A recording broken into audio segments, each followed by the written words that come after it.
Hello সবাইকে, আর ছোট্ট আরও একটা মিনি ব্লগ নিয়ে চলে এলাম। তবে এই ভিডিওটা কিন্তু একটু মজার। কালকে তো সত্যনারায়ণ পুজো দিয়েছি বাড়িতে বুদ্ধ পূর্ণিমার দিনকে।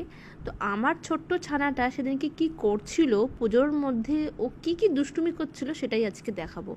কি করেছে, ওর হঠাৎই বেদানা খেতে ইচ্ছে করেছে। ভালো কথা, তুই খাচ্ছিস খা। আমাকেও খাইয়ে দিয়েছে, মাসিয়াকেও খাইয়ে দিয়েছে। দেখো একবার কাণ্ডটা। করিও অনেক স্তুতি না পাইল অব্যাহতি, মরিতে চলিল তিনজন। ঝাঁপ দিতে যায় জলে নারায়ণ, সেই কালে বৃদ্ধ বেশে আসে তবে এহ পদ ছায়া। তবে সত্যনারায়ণ দয়াবান হয়ে ধরে পূর্ণ করিতরি রোস্তে গিয়ে। অপত্যের লাগে মানি সহস্রের টঙ্কা, ধরে মদ মত্তে হয়ে ত্যাগিয়াছ শঙ্কা।